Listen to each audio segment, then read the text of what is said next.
What's happening all? It is the 17th of September. I'm be gone in just a few days, taking off for Alaska. Going to be completely out of any sort of communication capability for about 10 days. So the 22nd till the 2nd.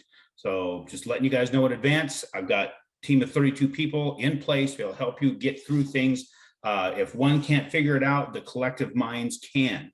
So just know you've got support. Me not being here, me not being connected will not stop you from being able to accomplish your goal. But what I want to chat about today is something a little bit interesting, something that I think that everybody needs to see and understand a little bit better, especially we're going into or been in an environment or a market that cash is king, right? People want you to pay cash for properties. They've got a cash offer, they're going to take that. They're going to negotiate as high as they can because it's a commodity that's getting more and more scarce, right? Just like anything, that drives the value up and drives the demand up. If the demand going up, the price goes up. Therefore, you have to have an edge. Now, something I find interesting is on occasion, we have a situation where a person's buying a property. If they pay cash for it, they may choose not to get an appraisal. That's their choice, 100%. I always tell a person, if I'm paying cash, I pay for an appraisal directly. I get one to see what a third party's opinion might be on this. And again, this is an opinion. The individuals doing this have a certain amount of training. They have to go through a certain amount of, a lot of training in reality to get the licensing that they need to be recognized as a certified appraiser. And then they also have to understand their market. Now, there's definitely human error involved in this. I'm not saying that there isn't. So occasionally, a person's going to get an appraisal and it's going to come in lower than the sales price. In some cases, a lot right now, when people are bidding above market. I'm in Arizona, they're bidding way above market. It's crazy how high above market things are going at this moment, but not all markets are that way. So occasionally we might have a situation where appraisal comes in low. You have to decide if you're paying cash, if you're willing to pay that extra above what the appraiser believes it to be. Now, you also have to take a good look at the appraisal and decide whether or not that appraisal is valid from your perspective. You have to agree with it as well. Just because some third party said it is that way doesn't mean it's gospel truth, right? That is their best estimate. So I have seen people look at this various different ways.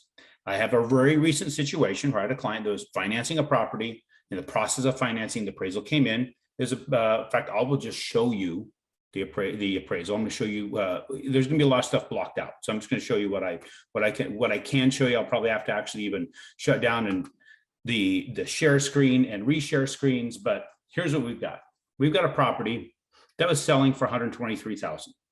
The appraiser picked what he believed to be the best comparable sales in the area to match up with this particular property. As you can see here, these are the ones he chose. There is a bit of a difference between 123,000 and what we're getting here, right? So when you start looking at square footage wise, pretty close. We've got a 3-bedroom, 2-bath comparable sale, a 3-bedroom, 1-bath, 3-bedroom, 1.1 bath, which is 1.5 bath actually. Over here, he's making an adjustment for $2,500 for a half bath. He's making an adjustment for $5,000 for a second bath. And our subject is 3-bedroom, 1-bath. So right there, it seems like he chose probably the right comps just from that look, right? Then you get to taking a look and see where he came in with the valuation. It was his estimate after all the adjustments, because he made some adjustments in here for what others had versus what the subject has. And he came to a comparable, or at least a value approach of $96,500. Big drop from $123,000, right? So the individual who I was talking with, who I'm working with on this transaction, what do we do now? Is what they're wanting me to have answers for.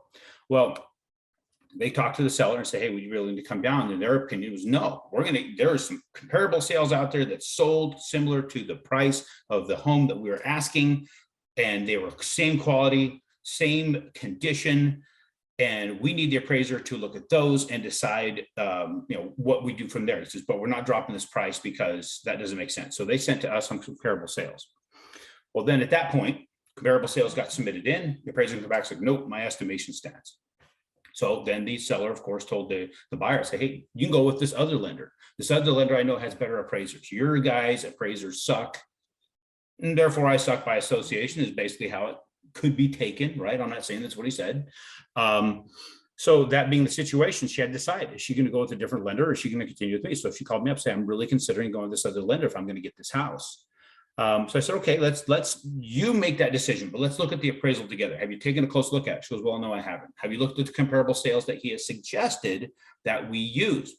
And she says, no, she hasn't. So, okay, cool. Let's take a look at this. So let's take a look at the comparable sales first, and then we'll go from there. So I'll go ahead and pull this screen up and share with you what was submitted over to us. So we're submitted these comparable sales, sale price of 130,000, 125,000, 155,000. Very close in the gross living square footage, right? Very close in distance. So cool. I said, those kind of things work out. Let's see what that takes us to. So then we looked up those addresses. Now I whited out the addresses because we're not going to share with you exactly what those are. We went to look at those addresses to see what does this look like. All right, so let's take a look. These are what we pulled up. In fact, this is the information that was given to us, and then we went and pulled up on realtor.com to confirm it. And this is what the interior looked like. Pretty nice place. You know, when you looked at this is granite in here, new countertops, new cabinets, new everything in here, right? Gas range, nice hood. Looks like new flooring all throughout, new paint.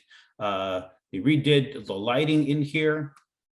Looks like new drywall. A lot was done to this place. Look at the bathrooms. Bathroom looks awesome. Look at it. All new tub, new vanity, new tile in the tub, new tile in the bathrooms. Very nice looking place. Look at the exterior. Look at this bathroom in the downstairs. So there is, basement bathroom. So there's a lot going on with this place, right? Let's take a look at the next place. Same thing. Look at this one. Granite all over the place. Look at that backsplash. Look at this hood. Look at the new countertops. We got the new cabinets, new flooring. Pretty nice looking place, right? So those are the things that we looked at. And look at this bathroom. Everything looks really, really, really good on this particular place. So I was like, well, I mean, they were remodeled as he claimed his was. And I asked her, what was the claim with yours? She goes, well, the claim with the property that I'm buying was it was completely remodeled, new roof, new kitchen, new bathrooms, new mechanicals. I'm like, okay, let's take a look at the appraisal together and see what that looks like. So that's what we're gonna do. We're gonna look at the pictures on the appraisal. So this is what the subject looks like. Looks similar exterior to the other ones, right? Very similar neighborhood look. Nothing off on that. Let me get to inside. There's the living room. Okay, looks like it's got maybe some vinyl flooring. Here's the kitchen. That looks like Formica countertops to me. These looks like the original cabinets to me.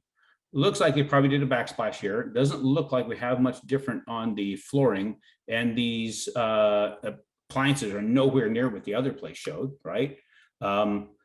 Same here, looking at this. I'm not saying these are apartment grade, but they don't look really awesome as far as the appliances are concerned, but you can swap those out, not a big deal.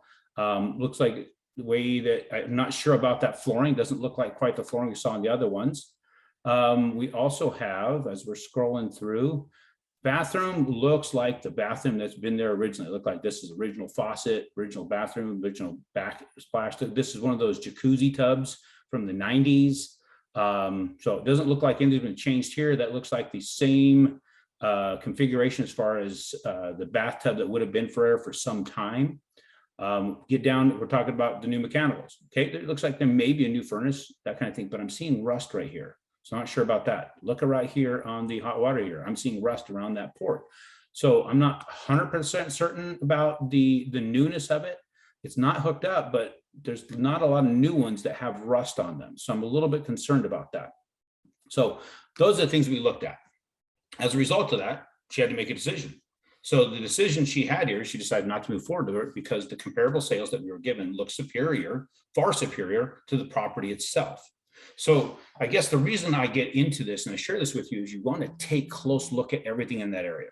See a property that's for sale at a certain amount. You want to look around that specific area for 3 bedrooms, like in this example, 3 bedroom, 1 bath houses within the mile geographic. And you want to see what's sold for the high end of that and the mid end of that and see what they look like inside. Realtor.com has pictures. You can go online. You know, the only difference is sometimes it makes it a little tough to use the online pictures because realtors, they get professional photographers, man. They make these things look like a Hollywood studio, but you can still look at the actual components of the home.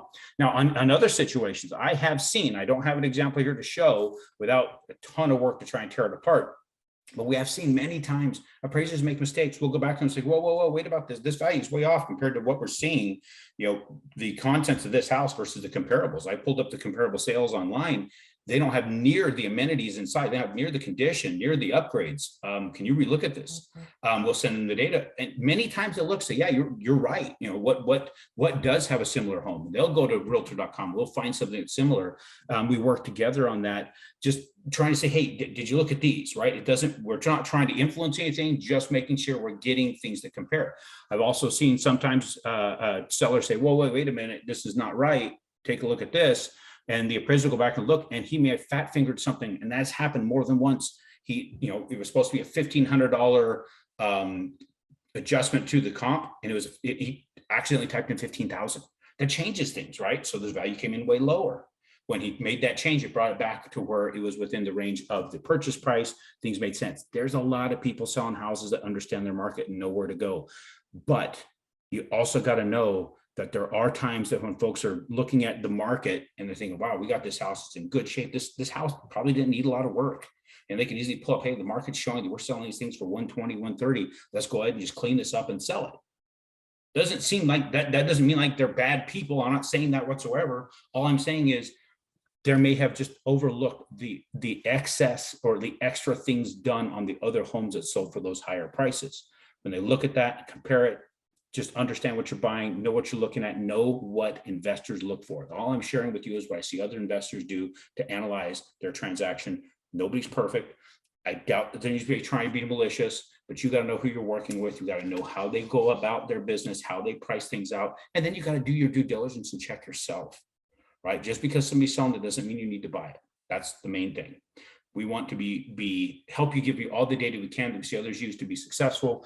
As far as the market is concerned right now with the Fannie Freddie change on things, we're seeing some improvement here and there. It's still really, I'm seeing some improvement in certain parts of the lending side of, especially certain windows of price points and loan amounts that were a little bit higher in the past before, but those ones that were always in the sweet spot seem to be very similar to what we always had. So this improvement of kind of lifting this limitation that was placed on Fannie and Freddie, we're seeing some improvement here and there, but not to the extent that it's overly crazy. But talk to us if you have questions about how things are going for the financing piece now that Fannie and Freddie's back in supporting the real estate investor. We'd love to bring you up on that. Just know rates are sitting pretty flat from where we were earlier this week. And if you have questions about the appraisal side, I'd be more than happy to share with you what we see others do and how they've been successful in analyzing this to make sure they feel confident in the deal. That's the bottom line. You got to feel confident in what you're doing and who you're doing it with. Thank you guys. I'll come back around next week.